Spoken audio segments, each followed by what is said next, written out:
Channel HS, penyakit hati bangga dengan amal ibadahnya dan cara mengobatinya.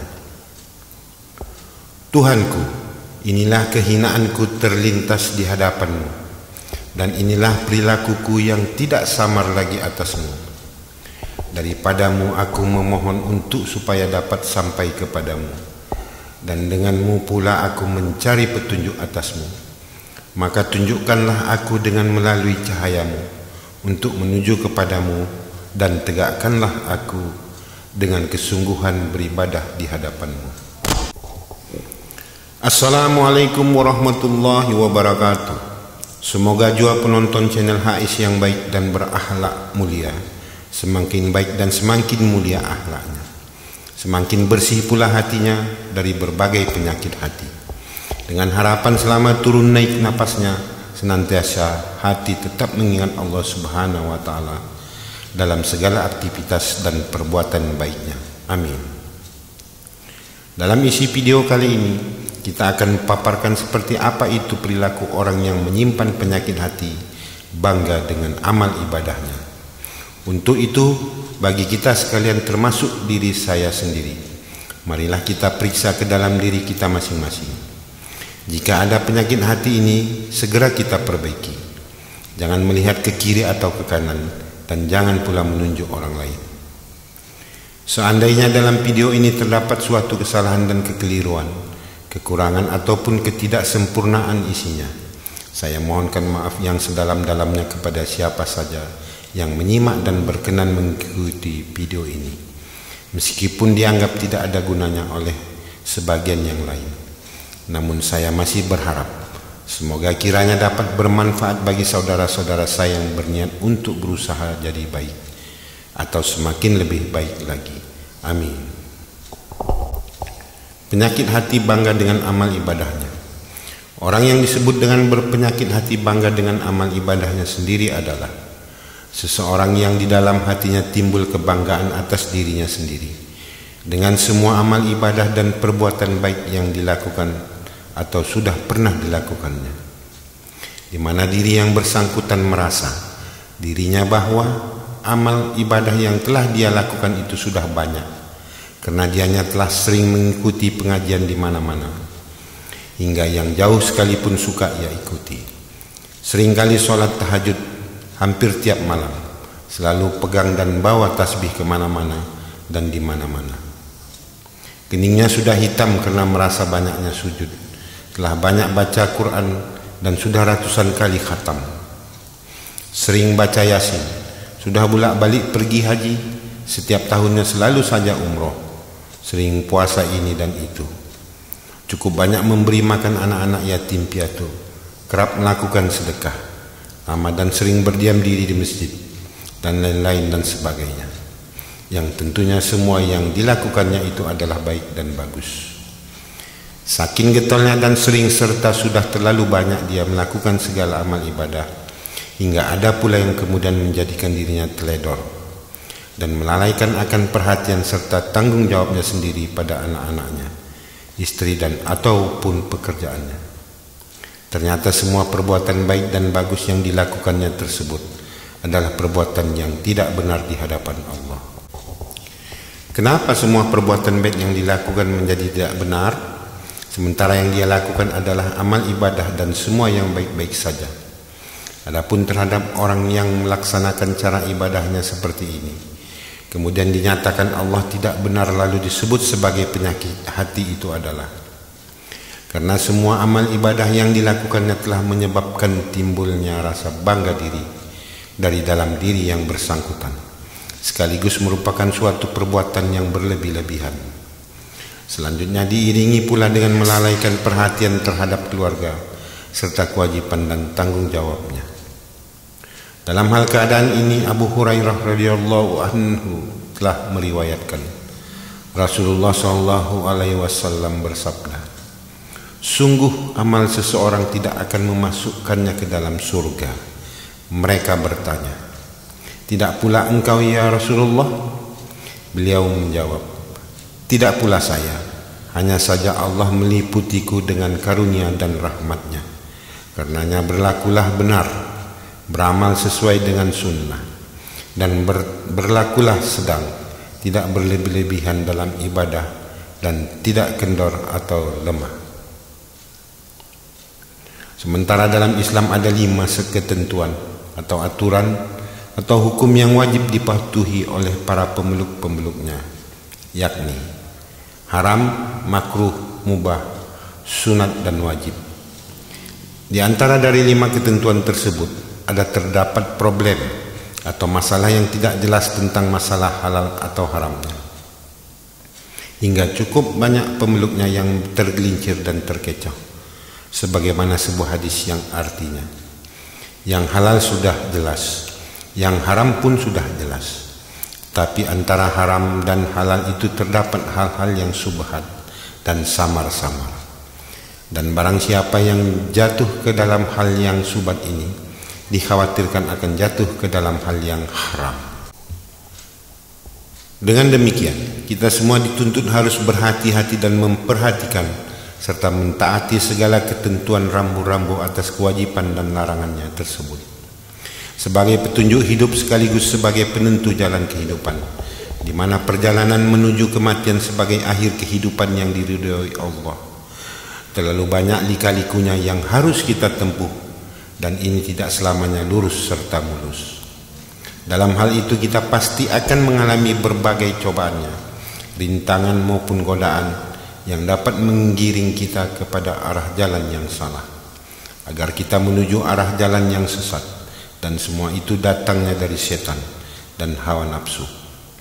Maka untuk itu pula supaya manusia menjadi berhati-hati, dan untuk ini Allah Subhanahu wa Ta'ala telah memberikan banyak peringatan-peringatan melalui firman-firman-Nya, agar manusia itu tidak terbujuk dan terkecoh oleh beragam hasutan, bisikan serta godaan setan yang kadangkala bisikan atau godaannya itu seakan baik, tapi dikecohkannya untuk melalaikan kewajiban yang lain, sekaligus menimbulkan sifat buruk dalam hati pada diri yang bersangkutan.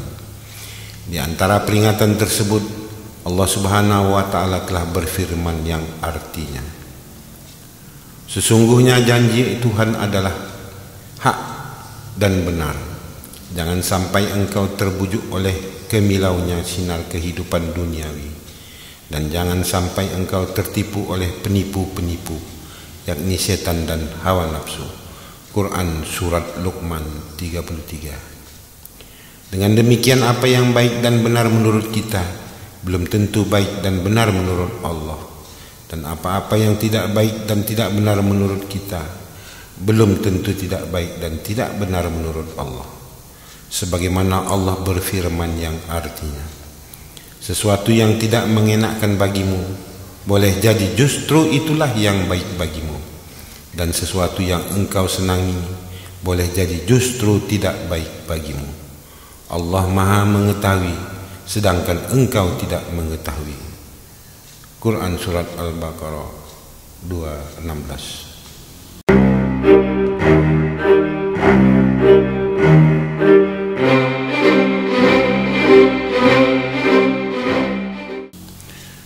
Oleh sebab itu, perbaikilah diri kita sendiri dengan mengoreksi dan merenung diri.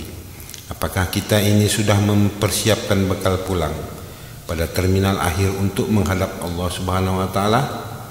Waspadalah dan jangan buat berlebihan.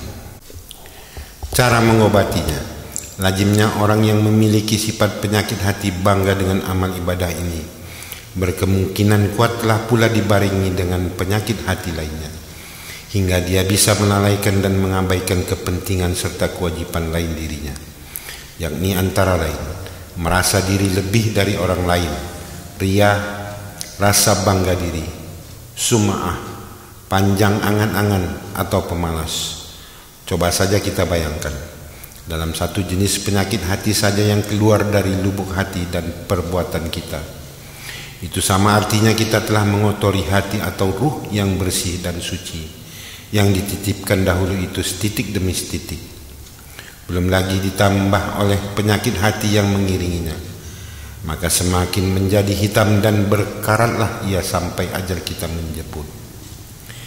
Berkenaan hal tersebut, maka cara membersihkan hati kita dari beragam penyakit hati, kita harus melakukannya dengan cara yakni dengan cara syariat dan hakikat, yaitu sebagai berikut.